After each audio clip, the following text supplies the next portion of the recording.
Block somewhere. All right, I'm calling this meeting to order. It is 5 p.m.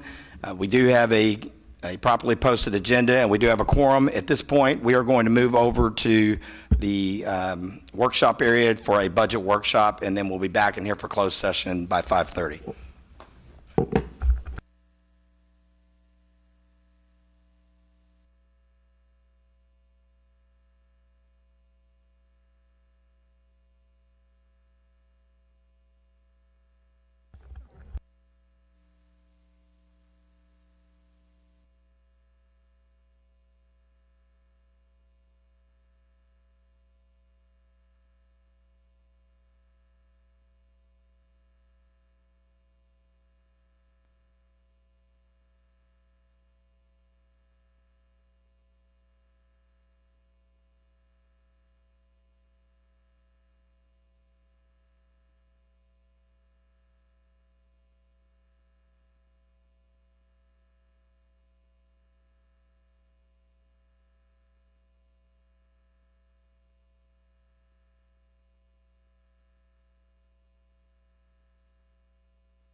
Okay, we're back at 5:38, and we are now going into closed executive session pursuant to, let me read all that I need to read real quick, guys.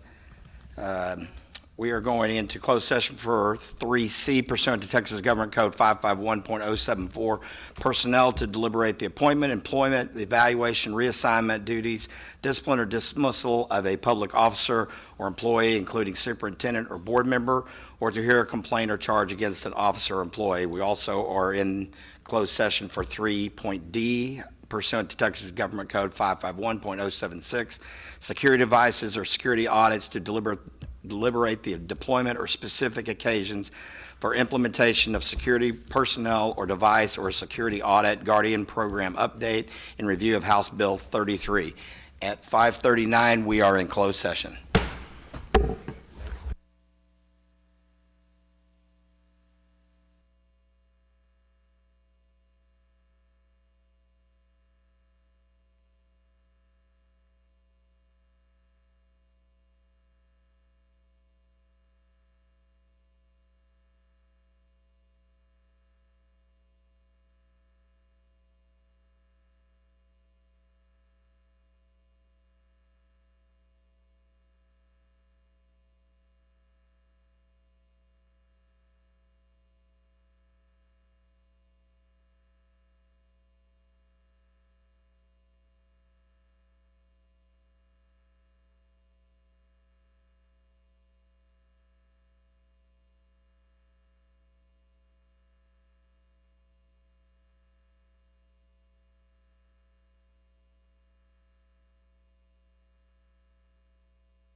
Just waiting on a couple of board members, then we'll get started again. Thank you for your patience. Our executive session went a little over.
Okay, we are back in open session at 6:24 p.m.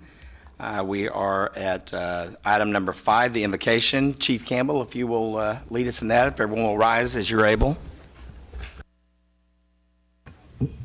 Gracious Heavenly Father, we just thank you for this opportunity to come together tonight, Lord. We thank you for all the blessings that you've given to us. Lord, we just ask that as this particular school year gets underway, that you just guide and direct each and every person who's associated with this district and making the right decisions for the betterment of our youth. Lord, just give the teachers the wisdom and the strength to continue to do what they do each and every single day. Give this board and the leadership, just continue to bless us as well, and give us the strength to make those tough decisions to just continue to have our district grow. Lord, we just ask for all these great things in your name. For in Jesus' name we pray. Amen. Thank you, Chief. If you would turn towards the flag for the Pledge of Allegiance. I pledge allegiance to the flag of the United States of America and to the republic for which it stands, one nation, under God, indivisible, with liberty and justice for all. Thank you. You may sit.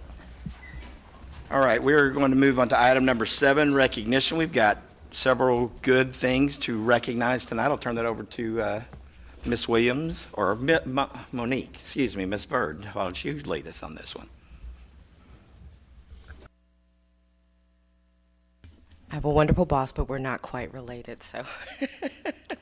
Good evening, everyone. We have a wonderful set of a group of individuals to recognize. No students tonight, but maybe a couple of individuals that I'm going to start with that are really near and dear to my heart in communications, and I know to a lot of our students. If Ashley White Kyle and Chancey Nix can join us at the front. I know these two women are familiar faces for many of you. If you've ever come to a Decatur game, practice, any sort of whatever that we have going on that involves students, there's a good chance that you are going to see one of these two ladies here.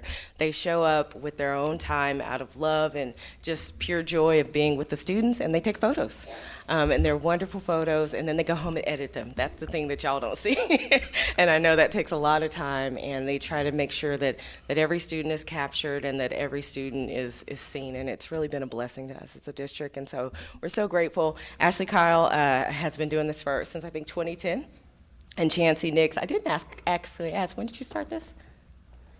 A few years ago, and they both had similar stories. Their kids were in the district, and as mamas, they just wanted to, capture those memories, and it kind of grew from there, and they've supported other moms and other dads in our district, and so we just want to give them a round of applause. Thank you. Monique, would it be possible, since they're always taking pictures of us, can we take pictures of them with us? Yes, Okay, I like that. all right. I would ask the board if you would come around and so we can get a picture with them for a change.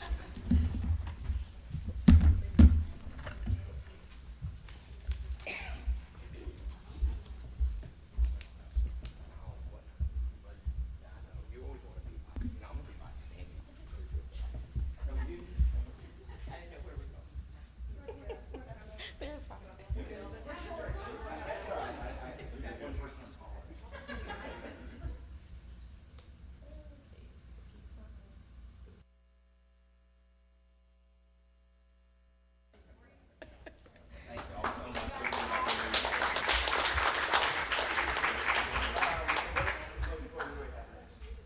We also have a couple more recognitions. If y'all want to stay up front, y'all are more than welcome.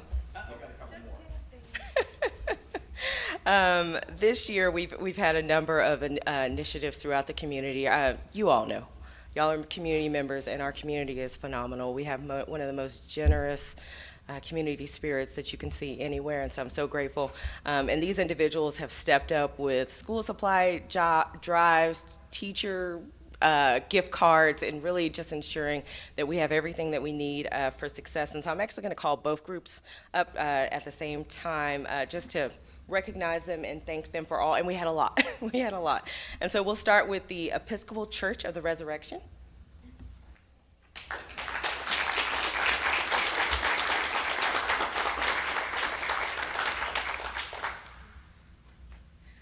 The Rotary Club of Decatur.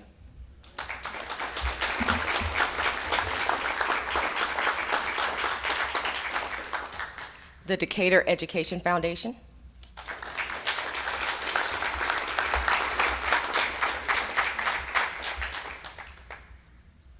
Oh, sorry, wrong one. Wait, sorry. And we've also got Outland Insurance Agency, so you want to take both? Agape and Associates.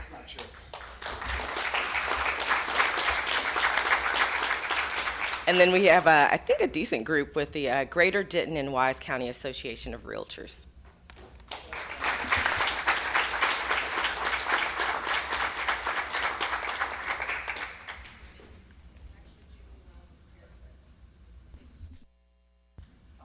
Did I not say that wrong?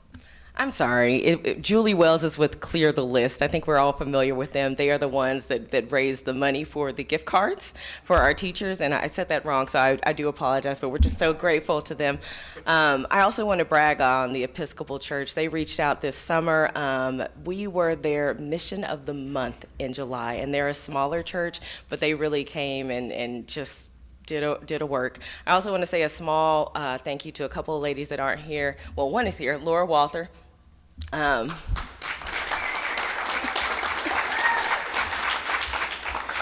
Janet Monreal, who's my assistant, and then Alejandra Fernandez, who is Dr. Weber's assistant. They helped sort all these supplies, and then those went to the teachers just this past week. And if we can get together for a group photo.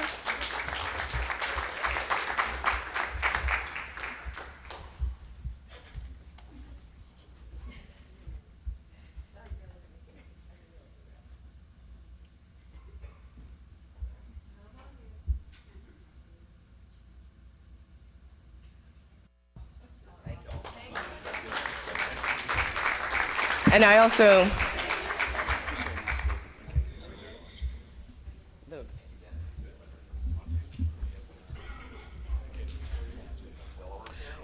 want to say a nice thank you to the Decatur Masonic, I cannot get that word out. Masonic Lodge, thank you. And then just one last thank you to Clear the List and Julie Wells. She's been doing that for quite some time, and every single teacher, K through 5, gets a gift card to help with some of those expenses that teachers are paying out of their pocket, and we are just immensely thankful to them for that. So thank you all. All right, thank you, Monique. Do we give her applause too? Yeah. All right, it's a good day. We're applauding everyone. Okay, next, number 8 is public forum. We do have one person signed up, Mickey Tanner. And hi, Mickey. How are you? You have 3 minutes. And do you want a 30-second warning? What? Okay, will you do that, Jeremy? Okay. And we'll start. It's the red. Should be the red button, I think. Is there a red button up there?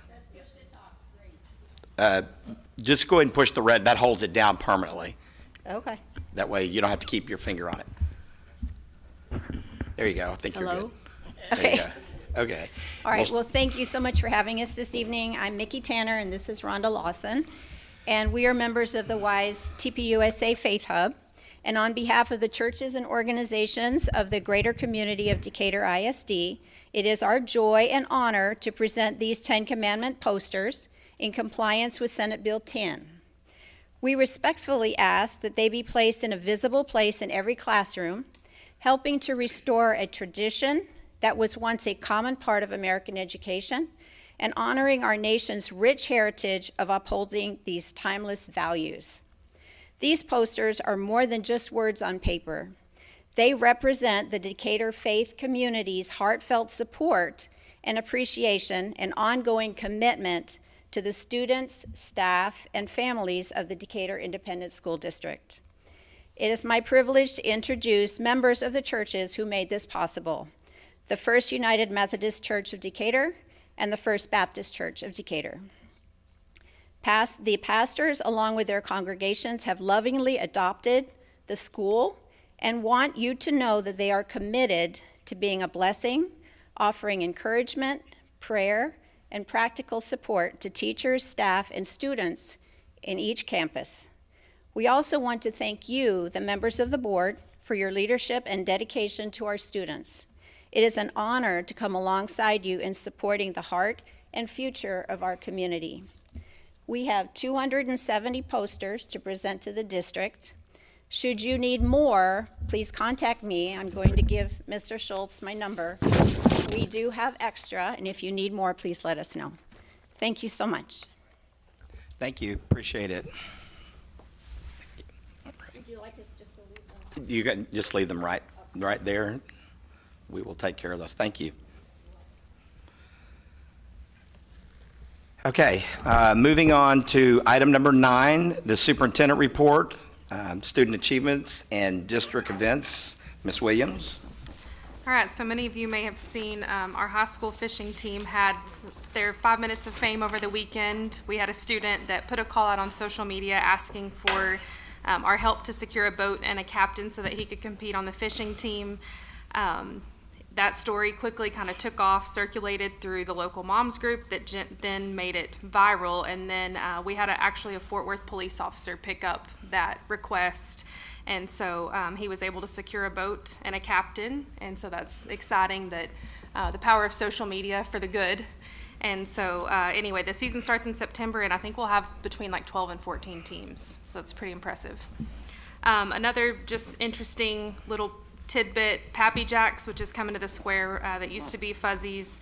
If you've been to their Springtown location, you see that they support local schools, like with the colors and the location, or the spirit wear. And so they've actually been working with, I believe, Monique and maybe Coach Huff, the athletic department, getting the shades of blue and athletic gear and things like that to kind of stock their new place on the square. And then obviously, if you've driven around anywhere in Decatur, you've probably seen the class of 2038 signs throughout the yards. Some people thought those were typos, but it's actually our kindergarten class. Blake is here as well. The Education Foundation actually donated those to every kindergarten kiddo in the district, and so they all walked out of Meet the Teacher with those signs very proudly, and I think it's exciting to kind of acknowledge them, but also inspire them to keep working hard towards that graduation date. And then outside of that, we've had a really good start to the year. We've had volleyball tryouts, cheer practice, PTO fundraisers, lots of new principals, some even manning their own sidewalks and things like that. Crosswalk guards serving all the things that are needed, and then it's just been a really great start to the year, and it's good to see our kiddos back in the hallways more than anything. Any questions for our superintendent? Thank you, appreciate that. Okay, item number 10, the consent agenda. There's a number of things in there, some of the standard stuff, personnel. We've hired most people that we needed to hire. We did hire an assistant basketball coach. One question I had, and I meant to ask you this before, just from my understanding, everybody else may already know this. On 10D, the memorandum of understanding with Weatherford College, refresh my memory because I'm getting older, but it's before you came last year, I thought we had made the move to Tarleton, and so are we moving back to Weatherford? There's a combination. It's a combination. So Decatur currently uses, I believe, 3 different dual credit. This is, okay. This is This just is one just of the for 3, Weatherford. yes. Okay, that's what I thought. Okay, great. All right. Any questions or any other things? What was the budget amendment about? That was a special education amendment, I believe. Yeah. It's in there for, let's see. Ms. Terrell wanted to move some money from one function to. Right. It's not any additional money, she just wanted to move from one function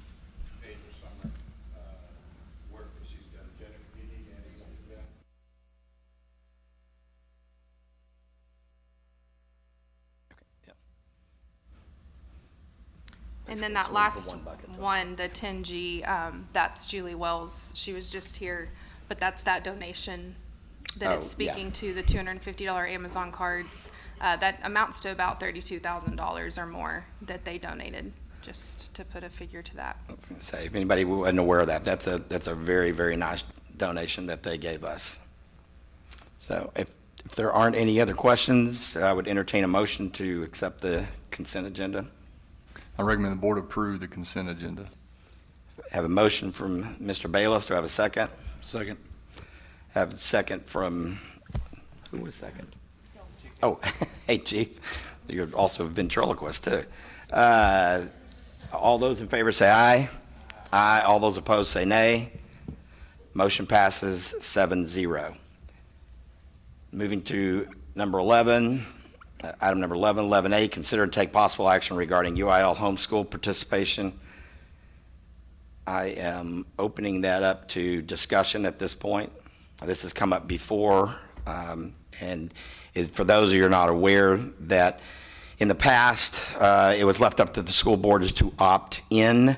Our legislature has now changed that so that you now have to vote as a school board if you want to opt out. If you don't do anything, as of September 1, then homeschool children are allowed to participate in UIL activities with some limitations, but that was a big change that happened. So just so for everyone's clarification, we would need to vote on this if we are opting out.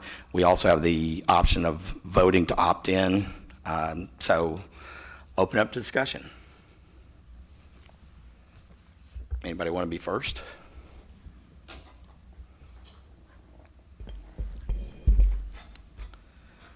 Not everybody at once. I was going to say, don't be shy. I know this is some strong opinions about this. Yeah, so last time that we voted on this, after we got done, I actually reached out to some schools who I knew who did it, and they all had great things to say about it for the district, for the community.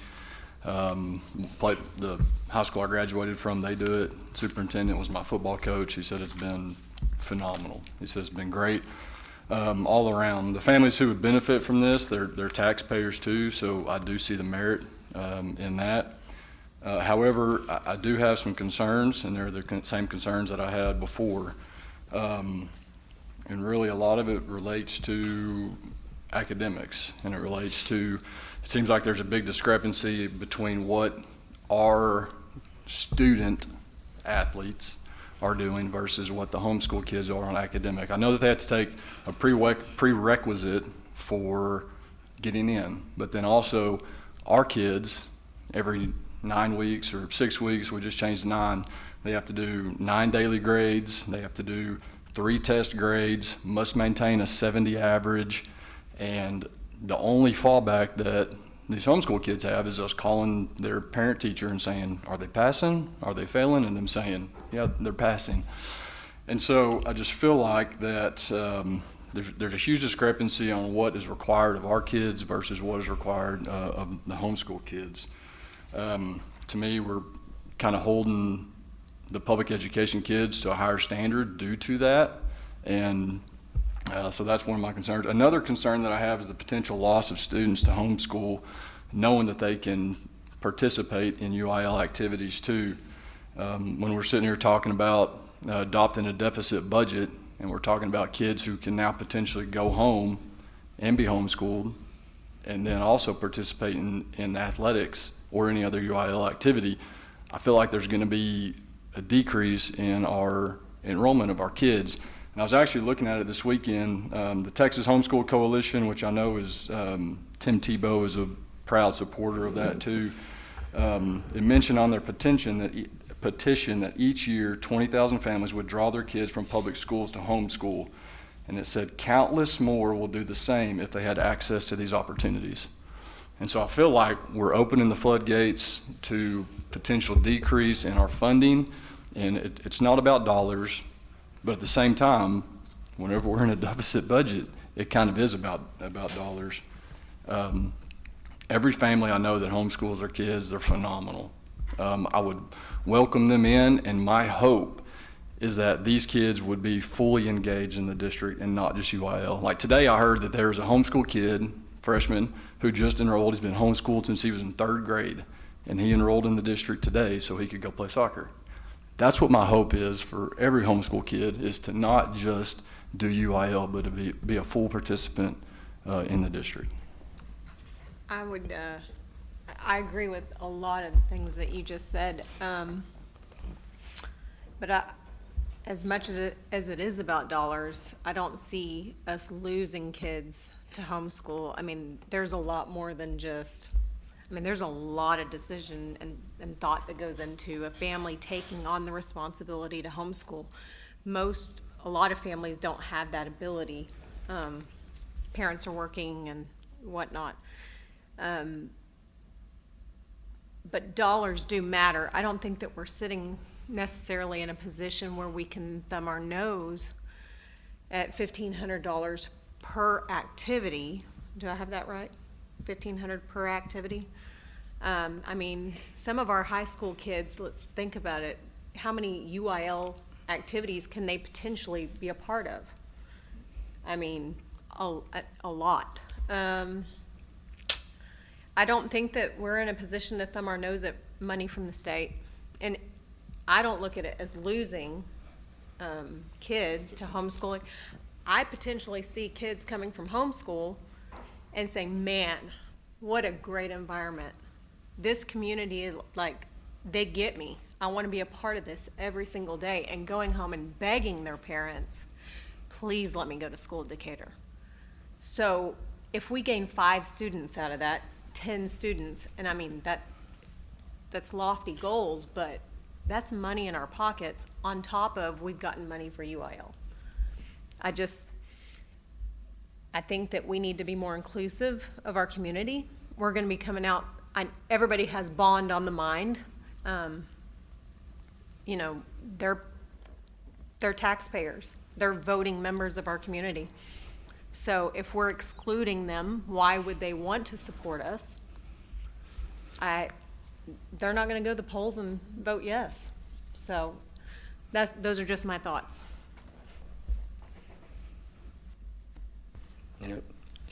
Any thoughts from my right side? Yeah, I'll throw some in. So, I'll be honest, when this came up last time, I was strictly against it.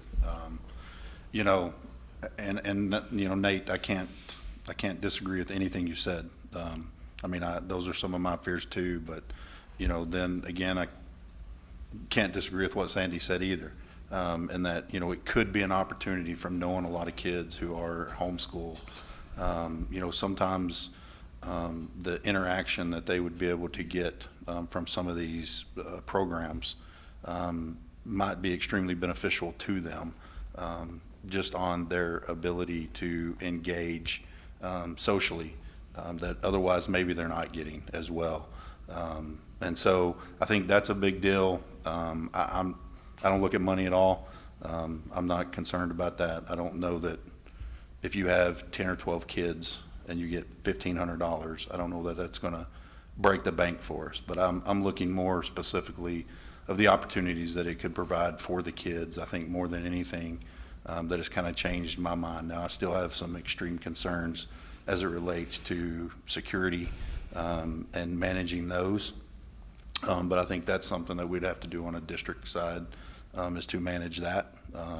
Just allowing kids to come into school, because a lot of UIL activities aren't just on a field, but a lot of them are in the school too, whether it be some type of impromptu speaking or spelling bees and things along those lines. So, I think for me, more than anything, I think the potential to maybe, to what Sandy said, is get some of these kids in here that otherwise aren't engaged with other kids their age, is probably a little bit of a higher impact for me to kind of change my opinion from where I was originally.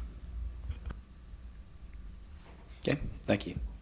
Are we aware of, are the homeschool students bound by any kind of attendance in homeschool? Are they attending 5 days a week, whether they like it or not, or? For their homeschool? For their homeschool? I will say the district determines kind of how this looks. And so from an attendance standpoint, you can mandate that they attend whatever period that is during your school day and any practices that are tied to that, but there's no mandate on the number of days they attend. homeschool. And there is a 3 and a 6, and for us would be a 9-week checkpoint that's the parent's responsibility, and UIL lays that piece out in their rules. Who would administrate that? All the 6, 3, 6, 9 week checks and attendance and all that good stuff? That would likely be campus administration, and then from our standpoint, Ms. Boatwright would probably have a hand in that, being over student services and secondary academics.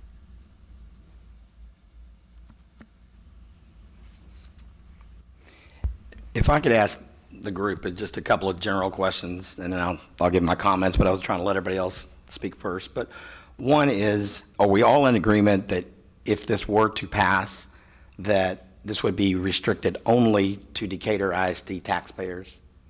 Because other school districts are, the few that are even doing this, there's not many that are even opting in, but those that are, some of them are opening it up to anybody that is in a contiguous district. And if you look at Decatur, if we did not restrict it to Decatur ISD taxpayers, you could be potentially inviting people from Crum, Ponder, Chico, Alvord, Paradise, Boyd, Northwest, all around. So is there anybody that feels differently about that particular item? I mean, because the argument is, hey, if we're going to try to pass a bond and we want to, those could be, those are only Decatur ISD taxpayers. We're closed right now between, is it 6th through 12th? 6th through 12th to enroll, so I would not open this up. Okay, but I just want to make, if the language would have to be, just for Decatur ISD. Okay. Because the only district that is even allowing this in our area is Bridgeport, and they are opening it up to anyone. I mean, anybody that's in a contiguous district that is not opting in. Like, they can take people from Northwest, they can take people from Decatur, Paradise, wherever. So I have very strong feelings about not allowing that. And the only other comment, I mean, I don't really disagree. I mean, I listen to everybody. It's a tough decision, and I go back and forth. But the one thing that really sticks out to me more than almost anything else, and maybe this is an overreaction, maybe it's not a valid point, but I think it might be, is that we have a relatively new superintendent, we have a new administration, we have new principals in a lot of different places. We've already tasked them with having to put in a 4-day school week, which has been a lot more than I think people even realize. And it's only because this administration, which deserves a huge round of applause for implementing this 4-day week, one of which that most of them didn't even have any say-so in, but we're tasked with implementing it. We're now putting another mandate on them, and this may not be a big deal. Maybe we're only talking about 10 kids. Maybe it's a non-event. But what if it is much bigger than that? You're having to talk about, you've got security issues, you've got scheduling issues, there's a lot of work that's gonna have to be done. And oh, by the way, this is going into effect September 1, which is less than 2 weeks away. So that's my biggest issue. And then the other one, just on a, look at your peers, we would be the only district in the county and in our district itself that would be allowing homeschool participation at the varsity level. Bridgeport is doing it at the sub-varsity level, and no other district, Fort Worth, Springtown, everybody else has already mandated Crum. They've all voted against it. So not that that's a reason not to do it, but one final thing that I looked at was I looked at all the A districts, which we aspire to be, and I don't see any of the A districts other than South Lake Carroll that is allowing homeschool participation. And those things, what do they know that we don't know, or what do we think we know that they don't know? Just something to think about. I don't really feel that we're going to lose students. If they're worried about academia, they would have already left. I don't see that this being something that's going to change their mind if their student, their child or athlete is able to participate. I believe the action would have already been taken by the parents before now. Just my thought going, just academics alone, I share Nate's significant concerns that if we're holding, 3,000+ students to a attendance and a rigorous academic standard, we cannot say the same of a homeschool transcript. regardless of what any parent says, we cannot make that comparison. They're just not comparable, because we don't know what the curriculum is. We don't know, there's so many unknowns about a homeschool environment. And like many of you, I support, always have supported homeschool as an option for families. I think it's a beautiful thing. But in this instance, I think it's a very dangerous precedent. Ms. Alvarez, put you on the spot. You're the one we haven't heard from, so didn't know. And you don't have to. You do not have to comment. I'm not trying to put you on the spot. This is your opportunity. I'll do it. I do believe in giving our kids a chance, an opportunity to participate. I think it would be a benefit for them, for our community, and I feel the same way as Sandy. I think we'll gain students out of this. I am an optimist, and I feel like this would be a good thing. All right, I'm not going to beat a dead horse here, but I will. I mean, I think it doesn't take a rocket science to figure kind of where this is going. So is there any support at all for a middle option or a fallback option, one similar to what, and not doing this because of Bridgeport, but just something that I've seen a couple of other districts do, is to start the first year at a sub-varsity level and then see how it goes, work out any kinks, work out any issues, and then if everything goes well, and I've also heard the argument that the state may mandate this anyway for next year, and if they do, I mean, we won't have no choice at that point, but then to possibly, it doesn't solve all the problems, and I'm not trying to say you can pick this one apart all you want, but it's just a third option out there to start at the first year at a sub-varsity level. Does anybody have any strong opinions one way or the other on that? I don't think we're going to be dealing with enough students that it's going to matter either way. I mean, I'm for the varsity. I just don't see there being 100 kids coming in here that makes this really difficult. I think at 10, maybe max, and that may be max. And we're talking about, at minimum, 2 different campuses. I don't see the reason for doing it. Okay, thank you. And if any other discussion, or somebody wants to make a motion, I'm fine with that too. I agree with Jeremy, but I'll do a motion. I recommend the board decline the opt-out policy by the September 1, 2025 deadline. Second. Okay, I've got a motion from Sandy, I've got a second from Delvin. All those in favor say aye. All those opposed say nay. Nay. The motion passes 4-3. Moving on to 11B, consider and take possible action regarding updating policy FD local admissions.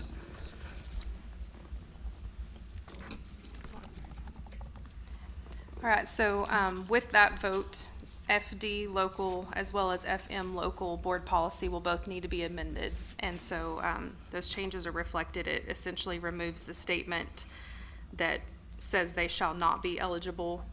And so that's the only edit on FD local. All right, any discussion on that? Do we need to? If there isn't, I'm also entertaining a motion on that. I recommend the board approve the update to local policy FD. Second? I have a motion from Sandy, I have a second from, is that Matt? From Matt. All those in favor say aye. Aye. All those opposed say nay. Motion passes 7-0. 11C, consider and take possible action regarding updating policy FM local student activities. This is the same type of update. It removes the statement that excludes homeschool participants from extracurricular activities regarding absences specifically. Any discussion on that? Hey, I just noticed on here, it's marked out for private school. This is just for homeschool? This is particular, yes. Just for This is the UIL homeschool, yeah. So do we need to leave the Stan asked the same piece in there for question. private school, or? No, private schools will not be eligible for this. So it's just homeschool. Was it marked out on the last one? I don't think it even had that language in there that I looked at it earlier today. Yeah, sorry, it says a student enrolled in private school, including a homeschool. Lost Marked out. It will only allow the homeschool, and we'll have our policy consultant. Okay. Yeah, she'll know what we've adopted and, yeah. Do I have a motion? Well, I'll make a 11C? motion then. I recommend the board approve and update local policy FM. Have it- Second. God, you're quick on the draw today. I have a motion from Nate, I have a second from Jeremy. All those in favor say aye. Aye. All those opposed say nay. Motion passes 7-0. One thing, Nate. One thing just to add to your question, that kind of speaks to another homeschool piece is that they cannot be enrolled in any like homeschool league or anything along with UIL. And so that would include that would automatically eliminate any private school essentially. Also, you can't be dual enrolled in both. Right. Okay, 11D, consider and take possible action regarding updating policy EFB local instructional resources, library materials. Yes, so this is another legislative update that came out of the last legislative session, and it is a new policy, which is why you do not see any red updates, and it all pertains to library materials. Do I have a motion on 11E? Recommend that we approve the updated local policy, EFB. Second. Have a motion from Matt, second from Jeremy. All those in favor say aye. Aye. All those opposed say nay. Motion passes 7-0. 11E, consider and take possible action regarding updating poly FNCE local student conduct. Personal, this has to do with telecommunications, electronic devices. Yes, so this policy just reflects the local policy that you guys adopted and that we put in our code of conduct last month. And it essentially matches it to the law, as well as our local policy. All right, do I have a motion to pass that language? I recommend the board approve an update to the local policy FNCE. I have a motion from Jeremy. Do I have a second? Second. I have a second from Sandy. All those in favor say aye. Aye. All those opposed say nay.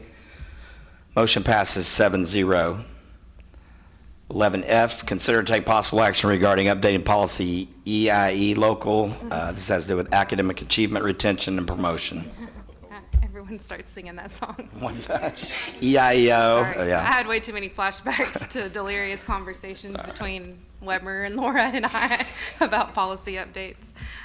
So this just reflects our instructional, the standards-based report cards that we talked about in the grading guidelines update for the lower grades. So you'll see in grade 1, it just takes out a piece of that to reflect the grading guidelines update that we did last month. Okay, do I have a motion on policy, the updated policy EIE? Can I do this one? I mean, I'm Please, jump in there. Just let me say yours before somebody seconds it. I recommend that we approve the updated local policy EIE. All right, I have a motion from Dr. Joyner. Do I have a second? Second. I have a second from Jeremy. All those in favor say aye. Aye. All those opposed say nay. Motion passes 7-0. 11G, consider and take possible action regarding the donation by the Outdoor Tomorrow Foundation. I doubt we have any issues with this or discussion. I think we should just all say a big thank you, but I'm opening it up for discussion. Dr. Weber did all the logistics behind this, and it fits the TEKS. It'll impact all grade levels here. And so this actually started with, and Monique, correct me if I'm wrong, a request for a DEF grant that kind of turned into a much bigger grant. When they reached out to the company, they wanted to give more and do more. So it kind of saved DEF, I guess, some money in the end. Or did y'all still, that grant, and then and they added to They the added to grant, it. yeah. So I think it started at Young Elementary with Holly Harrison, is that right? And then they expanded her original request and gave on top of that, so. Would someone love to make a motion on this? I recommend the board approve the donation by the Outdoor Tomorrow Foundation. Have a motion from Chief Campbell. Do I have a second? Second. Well, I'm going to give this one to Sandy. So Sandy gets the second on that, Jeremy. All those in favor say aye. Aye. All those opposed say nay. Motion passes 7-0. Moving on. Yes, good job. Item number 12, information. The first item is 12A, overview of the Texas Accountability System. Who is taking that? Lana, of course you are. We haven't heard from you today. Get yourself, you can go ahead and get yourself. Not you. There you are. Boom. There you go. And then you good? I'm good. Just working off of 2 computers. So I'm going to take a minute just to give you an overview of the DISD accountability over the past few years. So first, we're going to talk about what it is, how it works. I'm going to show you district-wide expectations and district-wide results, as well as campus results. Basically, we are rated each year by TEA with an accountability system that's kind of like a student report card. But there are 3 major domains of performance, and they give us an A through F rating for each domain and then an overall. So domain 1 is student achievement, and that measures whether our kiddos meet the expectations on the STAR test. It also measures the graduation rates and how prepared our students are for life after high school. Domain 2 measures how they grew compared to last year, did they make growth, and then how our schools compare to other schools. This is very interesting. Sorry, let me click I'm working off 2 computers here, it's hard. My notes wouldn't move over here, so I'm a little. They put us on a comparison group list of 40 other schools with a similar demographic. So similar economically disadvantaged percentages, and so what they do is they kind of compare us against those other 40 schools. And it's really, how do we compare to those other schools? Fun fact, the 4 elementaries here are not on the same list. We're all on different lists. So, domain 3 is closing the gaps. That focuses on equity. That is all of our sub-pops, and that is how they perform. That is end of course expectations. That is graduation rates. And that kind of measures the gap between, how's each group, how each group is doing compared to each other. Are we closing the gaps? So we'll start with the district. Here is who we serve. We have 3,774 students, and these are our 4 largest student groups: white, Hispanic, economically disadvantaged, and special ed. And this is just the district. You can see that we weren't rated in 2021 due to the pandemic.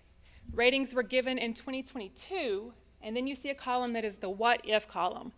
That's because the state changed the game, they changed the rules, they increased the rigor, and so what they did was they took our 2022 scores, dropped them in the new system, and then gave us a what if score.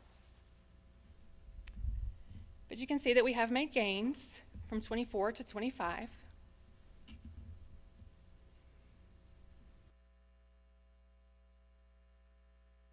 Questions about the district as a whole? So then we'll move to Carson Elementary. They serve 485 students. And again, the 4 largest sub-pops.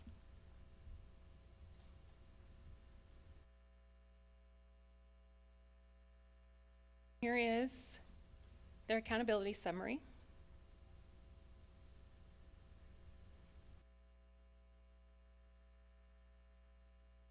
Questions about Carson? Ennis has 380 students, and there's their demographics. Their accountability, you'll notice they have moved from a C in 2024 to a B in 2025, so we're proud of them for that.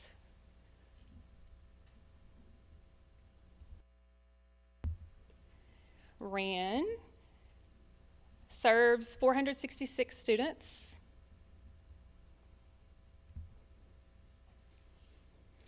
Here are their accountability ratings, and if you'll notice, they have jumped 10 points from 2023 to 2025 in the overall ratings, moving from a D to a C. Young Elementary serves 443 students.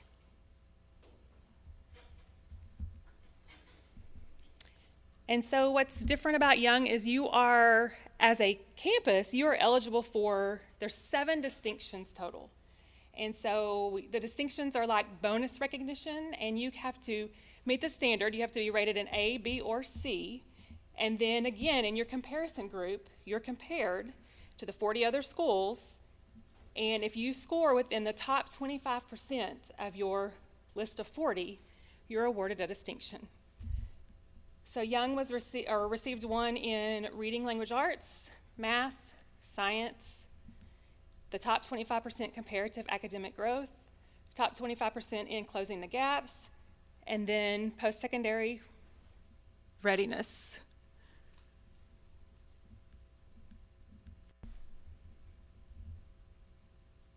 Middle school, McCarroll, they serve 837 students.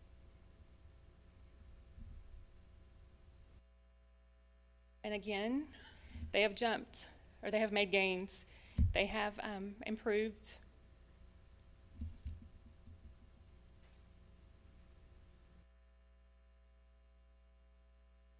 Back and forth.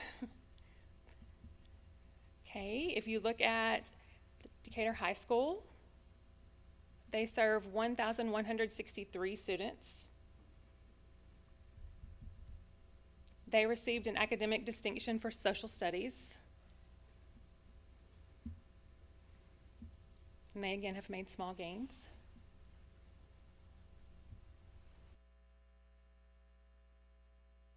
So this is just one piece of our story. It doesn't technically reflect our growth and our potential. We say we have strong roots and powerful wings, and so we're trying to build a strong foundation for our kiddos. We've invested in NWEA map testing. We're going to do a data dig with you guys, I think September 22nd maybe. We're going to data dig with the principals and our leadership teams. We have put into play like really strategic, pointed staff development for our teachers. We received a math grant, and we have invested in math. We have an interventionist at Rand. We also have an interventionist at the middle school. And then we changed science curriculums where we are now using STEM scopes. And we have Tammy Rainey at STEM, who is a STEM scopes guru.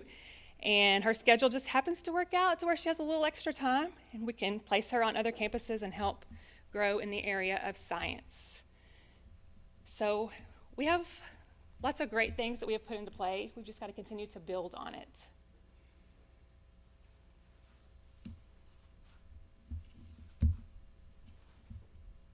And like I said, we're working on building a strong foundation for our kiddos.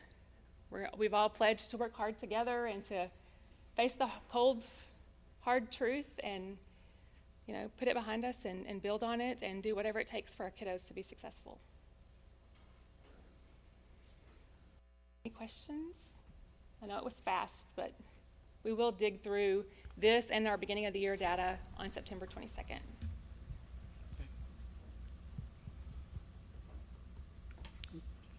Okay, thank you. Appreciate that. Next up, 12B is our budget update. Mr. Mazinski, if you would come on down.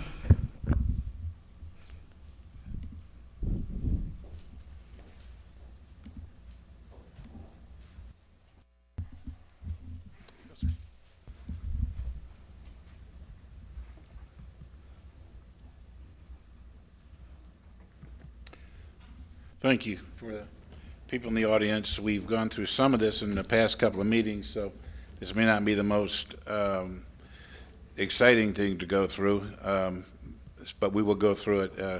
And then we will meet again on Thursday to have a board hearing. At that hearing, anyone can talk about the budget after we present it to you. We'll try to have some graphs and summarize it on a higher level that date. The general thing about the budget, the major thing in the general fund that we're pushing in the budget is the salaries. Each teacher basically got between $4,000 and $8,000, and you take that by the number of teachers you have, and that pushes the salaries up tremendously. The other areas, in your contracted services, supplies, your other operating expenses, in capital projects and stuff, they're up a little bit more. We had to make sure we were spending money in program funds. We had to add about $186,000 in that area in order to spend the necessary money. So without that, the budget's really up less than $100,000. It's a pretty conservative budget. I did, talk to an employee today, said, hey, we'll need these kind of expenses during the year because costs have gone up. And I was just honest with him. I said, if we don't have enough, that's on me. This was officials. It's not like we have control over officials' salaries. We don't get UIL controls that.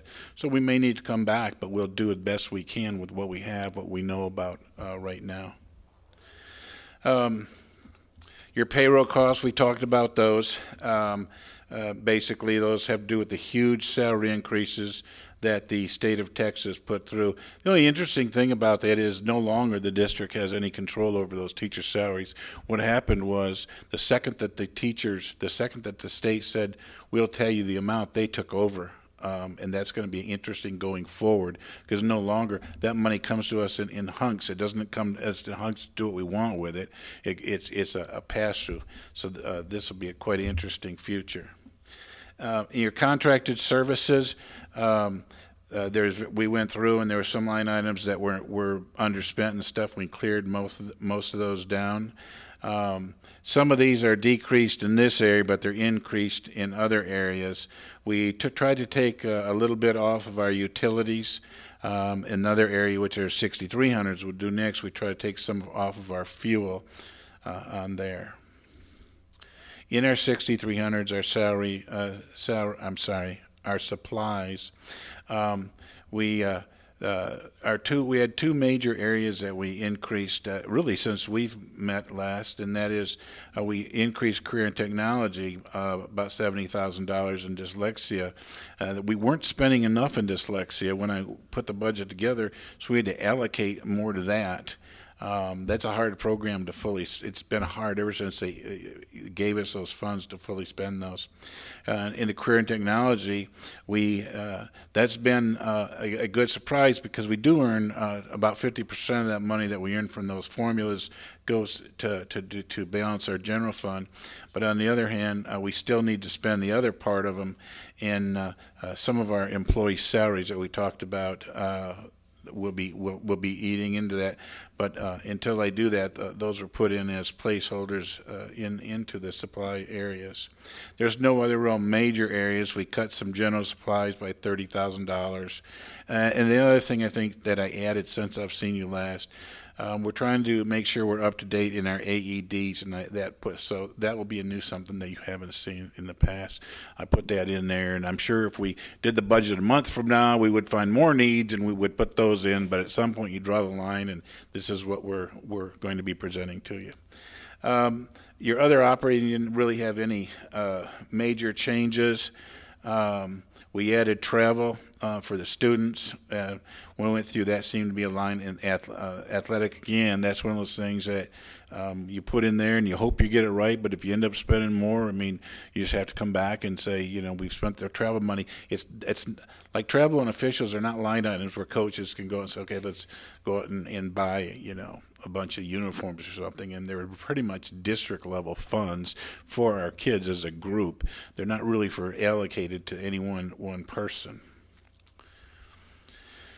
The lease purchase that we have just changed a little bit. That's just the math of the amortization schedule. We did put in a placeholder for all the career and technology people. Please don't go out and buy a truck right now, but we just put it in there as a placeholder until we kind of get all the salaries adjusted that we can absorb into some of the directors and salary stuff that'll be working in there, but as a placeholder, I put it in there. The deal on that is they started teaching they pushed career and technology courses lower in the district and opened them up. And what happened when they did that, they added revenue, but they also added expenditures. So that's why you're seeing, we didn't kind of catch it in time last year. That's why we're seeing that this year. And I will tell you, we may have to amend the budget the 25-26 budget for some underspent money in 24-25. In other words, next year it may be significant, maybe a one-time. I don't want to use the word hit, but expenditure. But the amounts were so large. I've never seen anything so large like that in my life, and so I felt it was best. Let's just wait and see what on the TEA summary of finance. We'll turn our PEMS in, but when we see that we've earned it on there, then I think it's time to come back and say, okay, they're verifying that we've earned it, not just our calculations, and because we couldn't spend it anyways. We don't have enough time. If we said let's just do it for the heck of it, we simply don't. I mean, we couldn't logically, ethically, make good use of that at this time of the year. I'm going to go through a few terms with you because they end up causing some issues to make. It's kind of a weird. The laws for budget adoption are work fairly well when you don't have state funding involved. They work really well for cities and counties and stuff to show the taxpayers, what's the same amount of budgeting, the same amount of money. There's a term called the maximum compression tax rate, and that comes from TEA. We take our property value, that's the maximum rate that we can charge, and we add 5 cents to that. That's the same 5 cents as last year. That's not another 5 cents. You will be actually decreasing your taxes this year. And then there is an NNR rate, a no new revenue, and then that can only be done by the NNR, no new revenue maintenance rate, as opposed to the whole rate. So there will be a motion that'll require you to read that you move the property tax rate be increased by a certain percentage. And what's causing that there, we actually will be bringing in more money than last year at a lower rate, but that's the way the law reads. You have to read that motion. And the thing about it is the elements of that formula don't take into account student growth. They don't, like I say, they don't take into account state funding, but you still get stuck with the same law that cities and counties have. So we still do the work, the calculations, and we still have to follow the law. We'll have some language. This was in your resolution last year, where you say you'll raise more taxes for maintenance and operation because you will. Part two of the resolution, you'll calculate the difference, and I'll do this for you, and I'll plug it in. I'm just telling you how I'm doing it. You'll compare your no new revenue maintenance rate with your proposed maintenance rate that basically came to us from TEA plus 5 cents. There's a lot of calculations, but there's not a lot of leeway unless you do a tax ratification election. You don't really have a lot of, can we go another 3? You don't have that option. It's pretty well, except for a tax ratification election, it's pretty well set how to do this. And then we calculate, this is probably the most interesting part, we then calculate the effect of this huge tax rate on a $100,000 house, and because on a $100,000 house, first of all, there'd be a $140,000 exemption, so there'd be no tax on it. But if you pretend, for purposes of law, there are no exemptions, and you do the math of the effect of a tax increase on a $100,000 house without exemption, well, your tax rate is actually slightly lower this year than last year, so the effect on a $100,000 house is actually about a negative $6. So we'll just, but the increase is zero, okay? So we'll have that in your motion. It's just, if you want to look, it's pretty much similar to how we've done in the past, but we're just following the letter of the truth in taxation. It is the way we have to do things in order to properly adopt the tax rate. We talked about this briefly. If a person's home value did not increase, you see actually to do the Constitution Amendment that will be proposed in November, what you'll see here is that the difference in house values, 200 to 400, you see the difference that people will save. You actually see a $300 to $400 savings. However, what we published in the paper, this is a summary of that. On the left, you see the market value last year. On the right, you see the market value this year if somebody's house increased. And then last year there was a $100,000 exemption. This year we see that there'd be a $140,000 exemption. So even with the increases in the House, an individual, according to our Truth in Taxation ad, would see a little bit decrease in taxes, about 89 cents. You know, in the summary, this is basically, you know, what is our recommended tax rate? It's just slightly less than last year, and causes it's decreasing, and will cause an actual cash decrease according to these calculations, and in reality it should too. You're not supposed to be able to see that, but that is it is in the budget that we have tagged, that is attached to the agenda. I don't intend to. It's not my intent to go over this with you, but that is the officially adopted budget. I don't spend a lot of time on it, because if you said, well, how did instruction change? And I would say, well, it went up $2.5 million. Well, what is that to you? Well, what you really, I'd say, well, I'd go back to what we're doing. Well, it was salaries. It was salaries within instruction. So I don't spend a lot of time on the functions, but the way that for 50 years TEA has adopted budget has been at the function level. You'll see those functions. If you take the sum of all those functions and compare it to your objects, you know, the schedule that I have with salaries, contracted services, supplies, the things that you can look at and understand what's in the budget, you see the numbers are, the totals are exactly the same. I just put it in there. If somebody wants to go through those, you're welcome to come into my office, and we'll get some coffee, and I'll go through one at a time as much for all day long with us. But it's the objects that really provide the information on the district.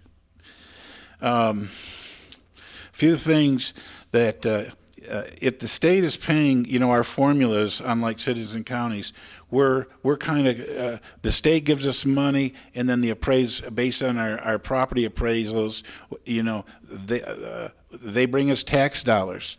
And I was at Walmart shopping, and somebody asked me, why don't we just have lower values? If the state's going to make the difference, why don't we just lower our values? We pay less taxes, let the state pay it. Well, the way that works is the state comes in, they do their own evaluation of your property. And if you're off more than 5%, they throw out everything, and then you have to use their value, and that puts you in a bad spot, because you're taxing on low values that don't exist, and then they're giving you state funding at higher values, and it'll deteriorate your state funding pretty quickly like that. So the point of that is the state does in fact go behind I don't want to use behind their back. They audit the appraisal districts. They take individual properties to make sure that they are appraising the property. It's not an option to just give lower appraisals. From a district's point of view, we don't care what the appraisals are. We don't talk to the appraisal district or anything, but we want them to be accurate because they are verified. Number two, what happens if an ISD does not adopt a tax rate? Well, it goes back to that what's called the no new revenue, which is about 2 or 3 cents lower than we'd recommend. You lose part of that 5 cents. Then not only do you lose that, couple of $100,000 there, then you get stuck. You lose your tier 2, and I'm not going into tier 2 funding because it's not of interest, for decision making. But that money that you get for your local effort, that the state matches, you lose that too, and it could be millions by not doing that. So there's plenty of incentive to adopt a tax rate. What we need in order to have a tax rate, you have to have a 5 members of 7 must approve the tax rate. Again, we're actually taking the tax rate down, but unless we have 5 members, and it defaults back to that lower rate, like I say, which definitely just really takes away your tier 2 money from the state formulas, and it really reduces funding for the district. So we're going to recommend that we just adopt the same tax rate almost as last year, but just it's a fraction of a cent less than that.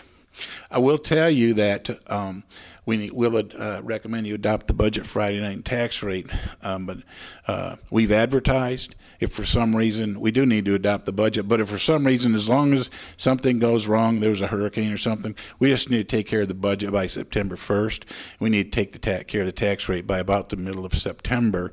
You really have to the end of September, but our agreement with our collection district says they want it done by the middle of September, so you have time to send out the tax notices. We, like I say, we'll try to do it all Thursday night.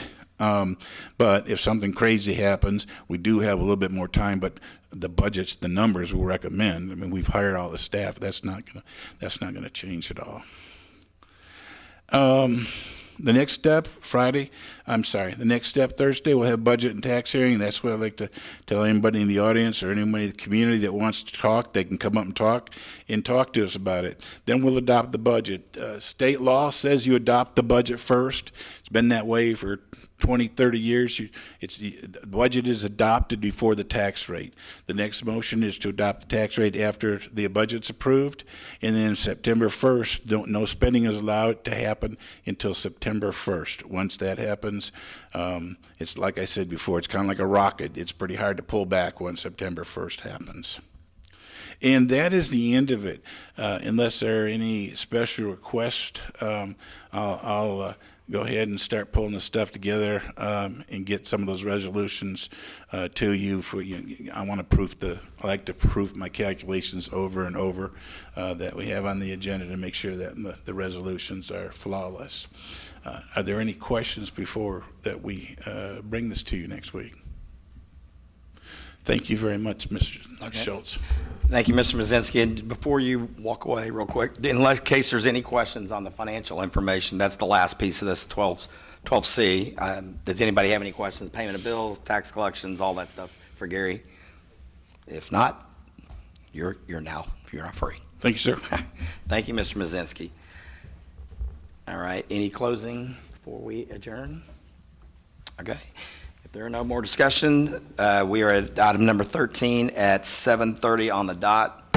We are adjourned.